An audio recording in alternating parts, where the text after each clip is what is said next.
W.E.B.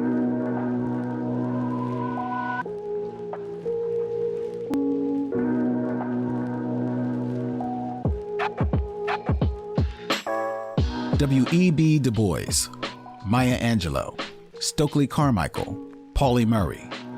These are just a few names of prominent Black activists who moved to the motherland during the course of their lifetimes. For them, moving to America presented an opportunity to redefine their relationship with America and their African identities. It significantly shaped their self-view, strengthened connections to their ancestral roots, sparked a new understanding of what it felt like to be home. I'm Len from Push Black, and this is Black History Year. In the 21st century, while vacationing on the shores of Zanzibar, one woman, our guest, put the wayward thoughts of many into practice, excavating her life in California to sow roots in Nairobi. Toddré DaLaura Monier is a culture and wellness writer committed to inclusion and sustainability. She's also the producer and host of Blaxit to Africa, a podcast designed to encourage people of African descent to return to the motherland.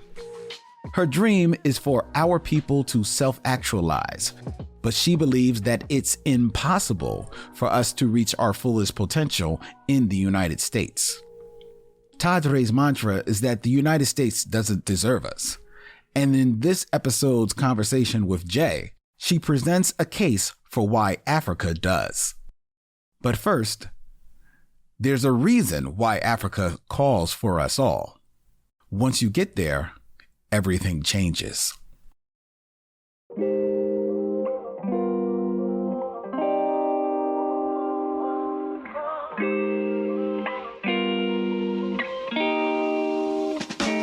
In a 1980 interview with Ebony magazine, comedian Richard Pryor spoke profoundly about how a trip to Africa changed his life.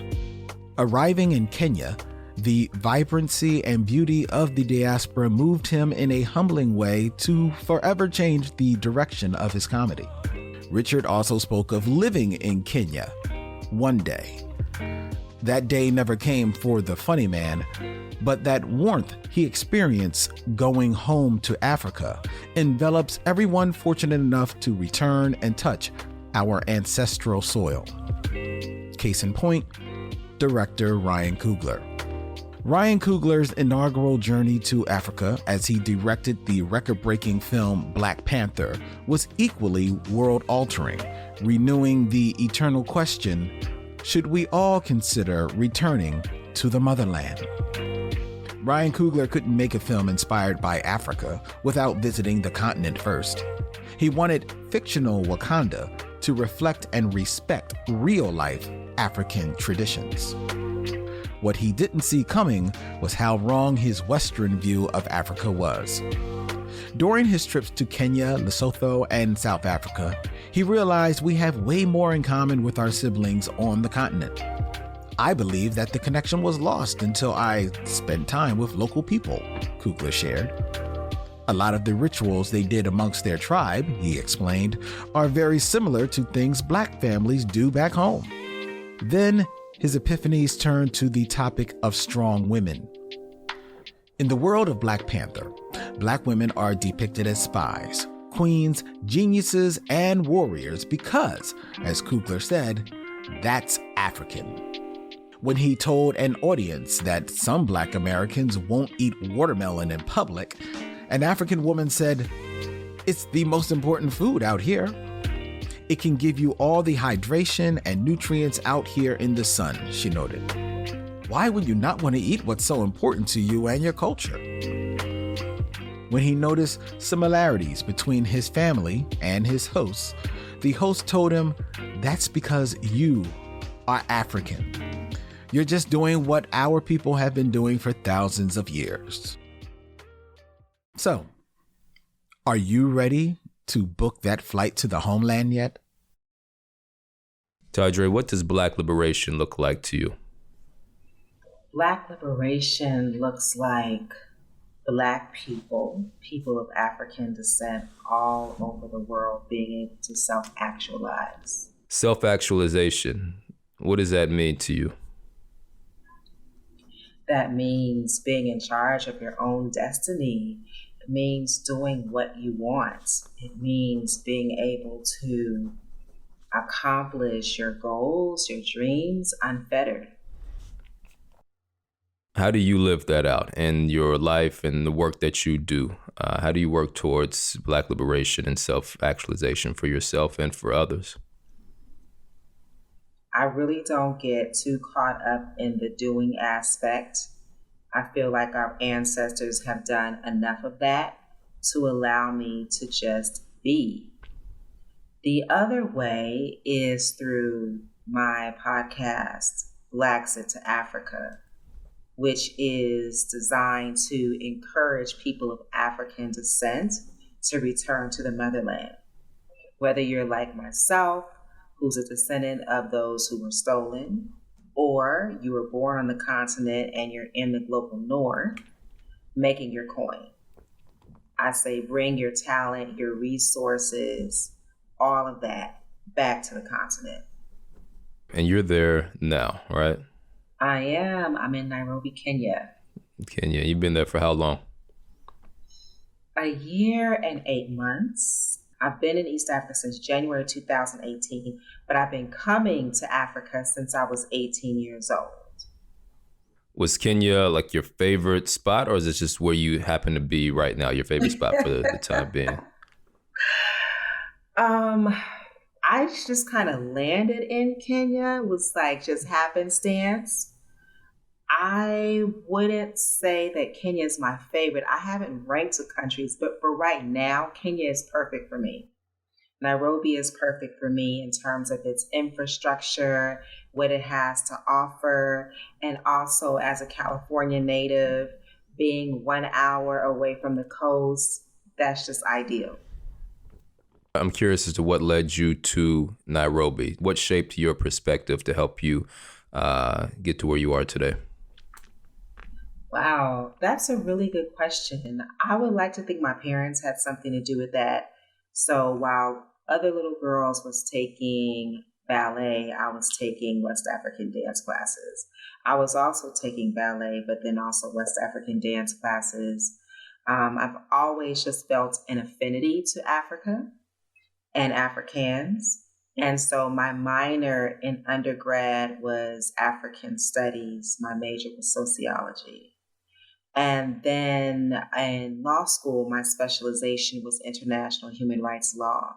So at one point, I was like, oh, I'm going to be an ambassador to an African country, until I realized that American policy, foreign affairs policy, particularly towards Africa, was not helping the continent, was not helping its people. So I decided to go into international development. When I graduated from law school, I moved to Washington, D.C. I wanted to work for all of these Black think tanks that I had read were doing great work. And at the end of the day, they told me that I did not have enough long-term experience in Africa. So I had gone to school at the University of Ghana as a foreign exchange student. I had volunteered in Zimbabwe working in a refugee camp.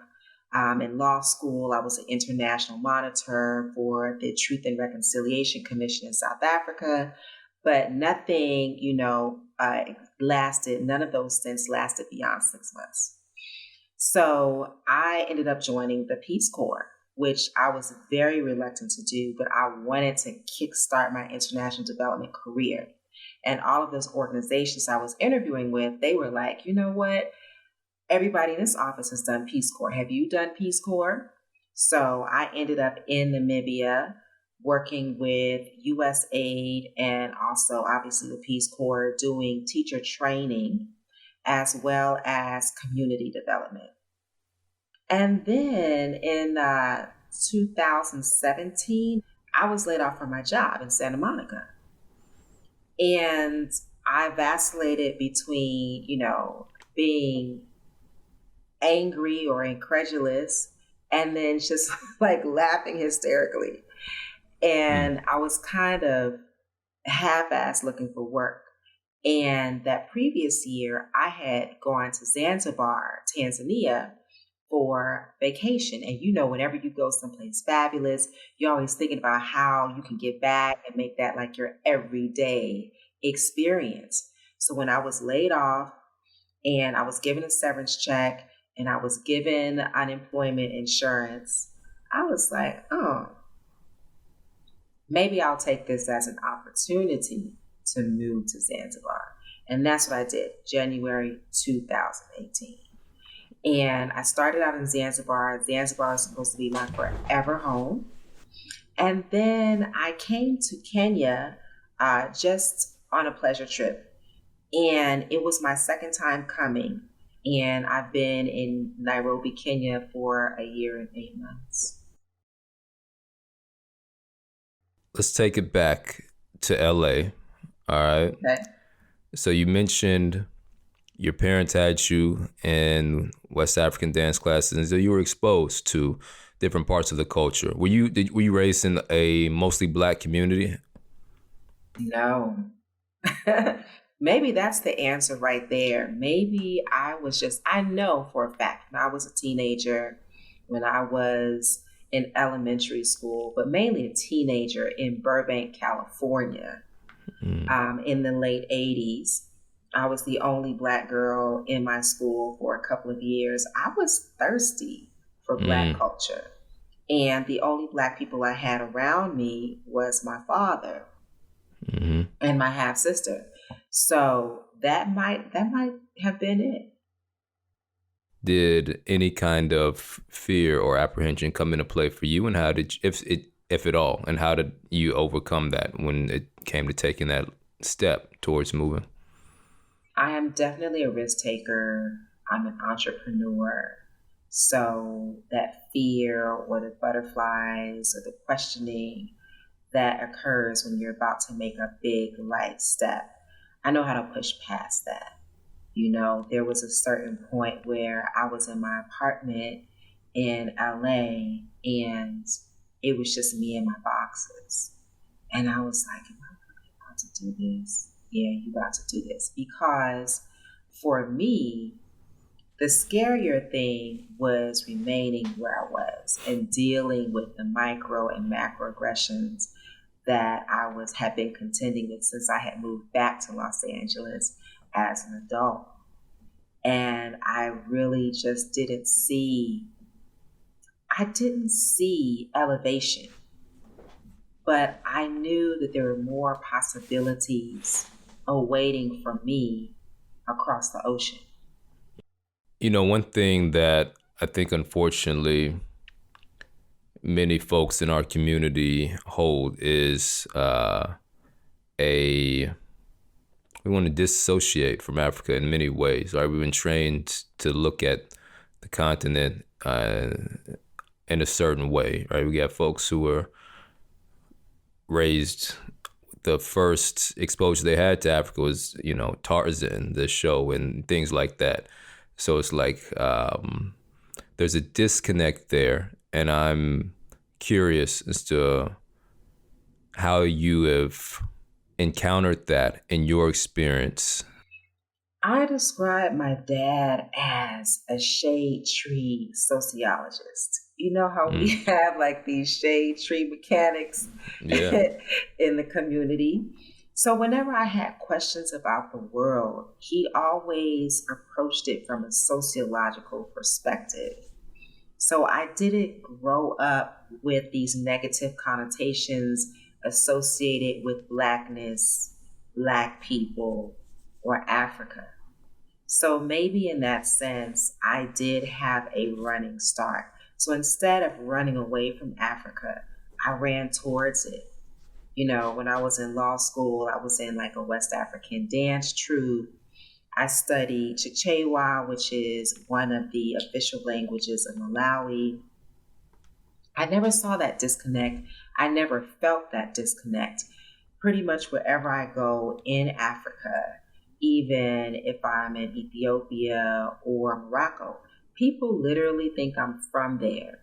However, I don't disregard other people's feelings of disconnect or lack of connection. or even strife that they've experienced from Africans. That hasn't been my experience. I carry myself like I am of the people because I am of the people. These are my people. I am we. When you're speaking to others who you're encouraging to make that move, how do those conversations go? A lot of times I feel like I'm preaching to the choir, right? Because my podcast is on YouTube. So if you're searching for Blaxit, if you're searching for African Americans in Africa, it's because you have a genuine interest. But what I will tell people is that Africa, let me just be honest, Africa may not be for everybody, okay? But it doesn't mean that you cannot purchase vacation property here. It doesn't mean that you can't purchase investment property, right? Or even a business here. There are so many resorts, beachfront resorts that are for sale for people who are just like, I would love to have a bed and breakfast. Like you can have a 10-year lease on the ocean with a resort that's already constructed. And I say that there are 54 countries in Africa. Pick one.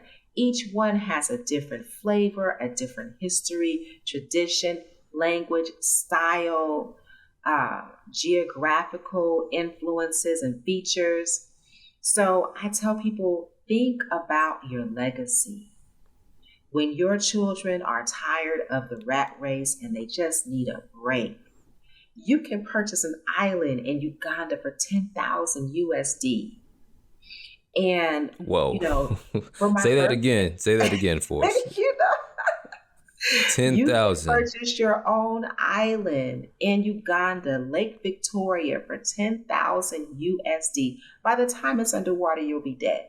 You know what I'm saying? And then, there are some issues with purchasing property.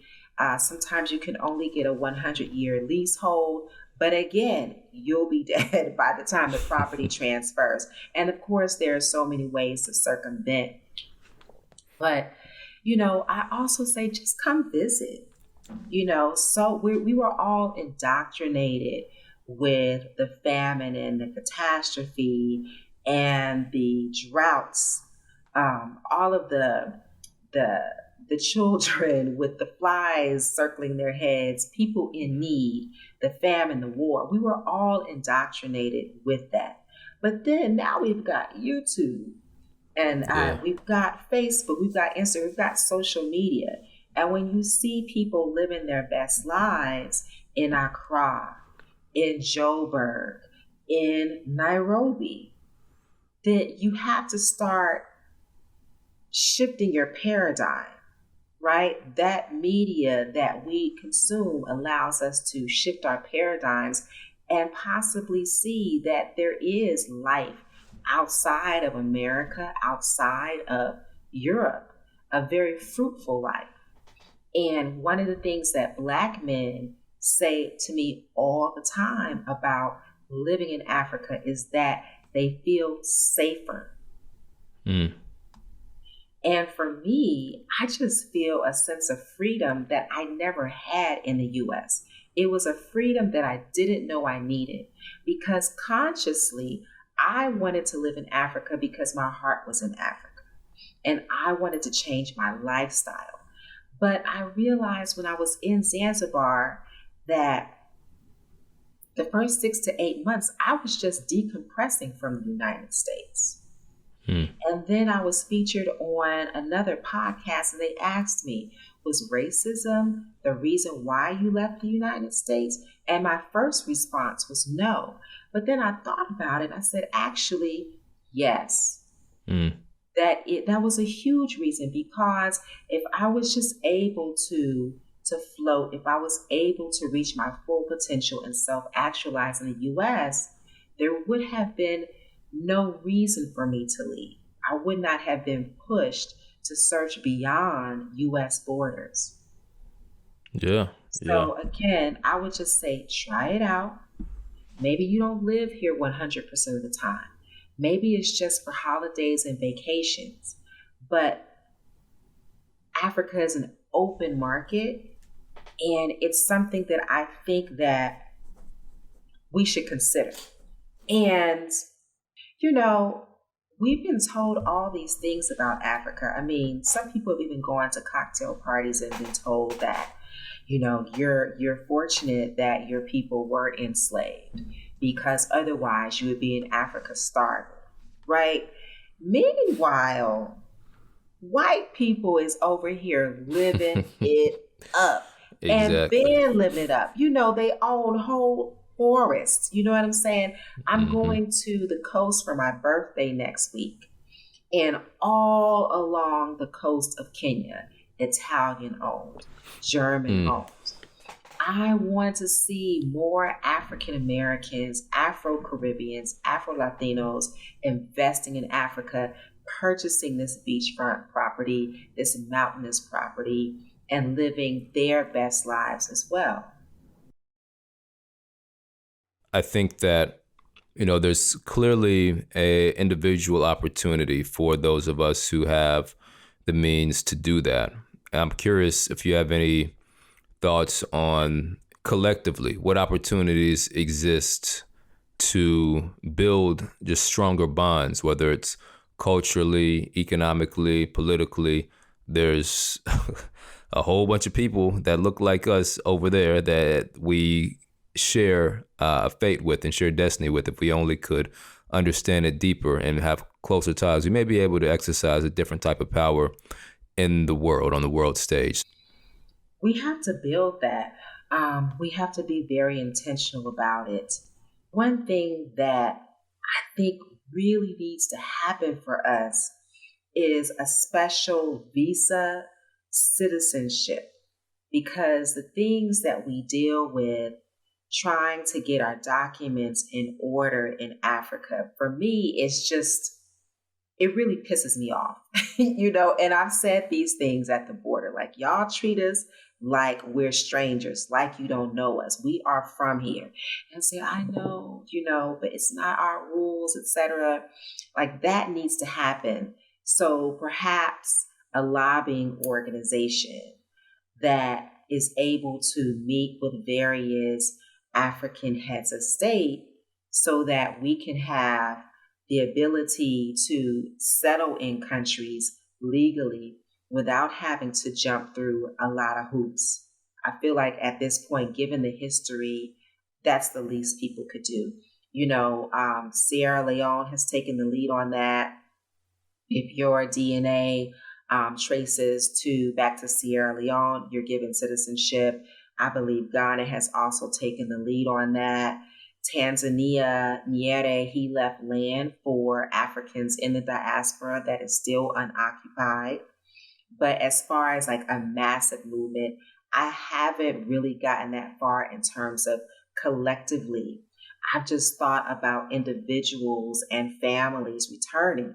So I'm in a Black expat group in Kenya, and I would say every couple of months, their entire families that have moved back, whether they have opportunities teaching or with entrepreneurship, or they've just decided, you know what, we've had enough of America. There's so many multinational corporations here in Africa because they know Africa is the future.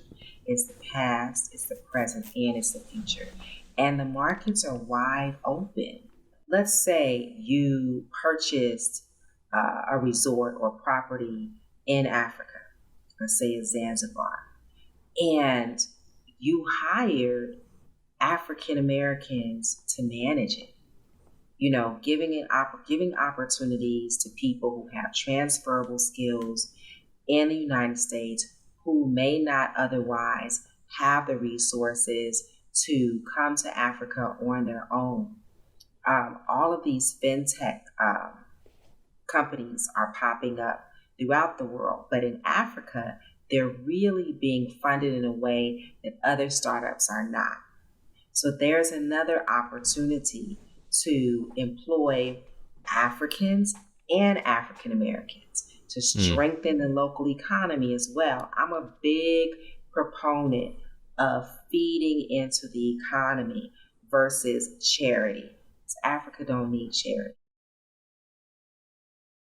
What would it take to shift the mindset? My understanding, at least of like Liberia, where the initiative that started there led many Black folks from America over there, and they sort of started repeating a lot of the same discriminatory actions that they experienced in America, right? And started putting their values in place. So if I'm not mistaken, at least now, in many places, those folks who are descendants of folks who came from America hold a sort of a privileged place in society. And if you go over there, you may, if you have a name that does not sound, if you have a name that sounds European, like an African from America, you may experience certain types of privileges, but that seems off to me. So I'm curious as to, what your experience with that type of dynamic has been, and any thoughts on how we can prevent those type of missteps from occurring.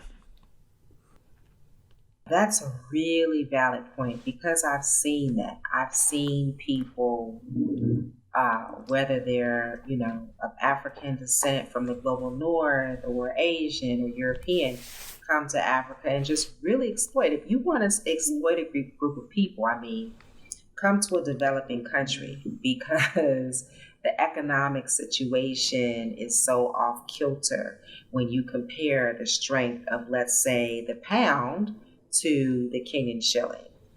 It's easy to exploit people. There's no way to really stop those people from coming. But I can say we don't want those folks, and we don't want a repeat of what happened in Liberia. In what ways are you able to experience just the beauty of being embedded in the culture over there? What gives you life over there? Well, the first thing I'll say is that they let you just be. I just think about growing up in the United States, and people walking down the street speaking their own language, talking amongst themselves. And then, you have some random person roll up on them talking about, we speak English here. You speak English in this country. Like, I've never had anybody accost me like that. I am a unmarried, child-free, a single woman living in a small fishing village, Muslim fishing village, and nobody was really checking me. There was no moral police for me. So that was like the first thing, just the freedom to be. And then one of the things that just brings me joy as someone who lives a pretty holistic life is the fact that I have fresh food. The first time I ate the produce in Zanzibar, my brain synapses were just firing like, what is this? This is real food, And it has influenced my health. It has influenced the way that I think. And, it's a slower pace of life. Even Nairobi, which is a metropolitan city, it's a slower pace of life than what we're accustomed to in most major cities in the States. So it allows you to be with yourself and to spend more time with your loved ones than we have in the States. I would say the other thing that really brings me joy is just seeing myself reflected everywhere I turn. It's me, it's my brothers, it's my cousins, it's my friends, it's people that I've gone to school with. Like, person looks so familiar. And then, the fact that, racism is minimal. I don't want to paint this picture like life in Kenya or anywhere on the planet is a utopia.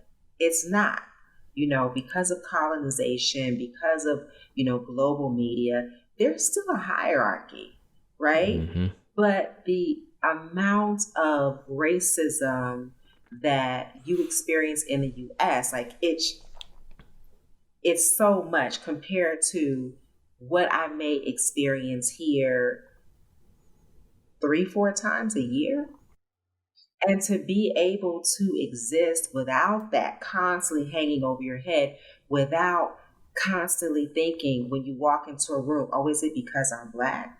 Do I need to be on guard? You know, I was talking to a friend yesterday, and he was saying, and he's from Connecticut, and he works here in Kenya, and he's just like, you know, it's so refreshing to be someplace and not stand out because of my Blackness. I believe I heard you mention somewhere they don't deserve us over here. Speaking of America, speak more on that. Am I quoting you right? And if so, can you speak more on that? Oh yeah, they don't deserve us, and we didn't want to come to that motherfucker in the first place. I'm very clear on that, you know. And I see these videos and influencers, podcasters, YouTubers arguing for our limitations. And, you know, giving all the reasons why we should not pick up our shit and move to the continent. And usually it's coming from people who've never lived outside their passport country, really never left their region or their state. So when I say they don't deserve us, I say, look what we've done for the United States. You know what I mean? We constantly save it from itself. And what do we get in return? So we, you know, Americans across the board, we are very wealthy compared to the assets that people or the average person around the world has. African Americans, I mean, how much money do we spend on hair care alone, right? What if we were to take our wealth, our resources, our intellect, our business acumen, our academic acumen, and shift that where we are appreciated, where we can actually transform or help to build a developing nation. And, you know, I just think about the young people here. Africa, I believe, has the youngest population in the world. And they are hungry and they want to work and they want good educations. They want to enhance their skill set. We have that. So why can't we bring that here?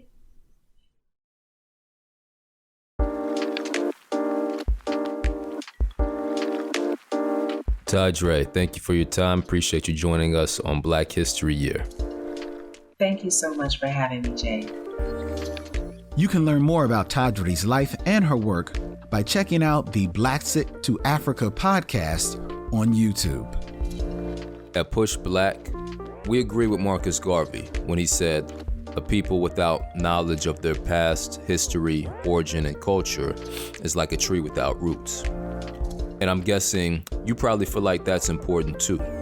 I mean, you're here at the end of a podcast about Black history. You matter. Your choice to be here matters. It lets us know that you value this work. And you make Push Black happen with your contributions at blackhistoryyear.com. Most folks do $5 or $10 a month, but really everything makes a difference. Thank you for supporting the work. Black History Year is a production of Push Black, the nation's largest nonprofit Black media company. Our team includes Tariq Alani, Brooke Brown, Tasha Taylor, and Lily Workna.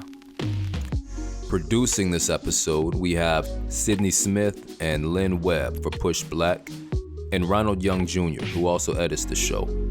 Black History Year's executive producers are Michael L. Sesser for Lemon House and Julian Walker for Push Black. Peace.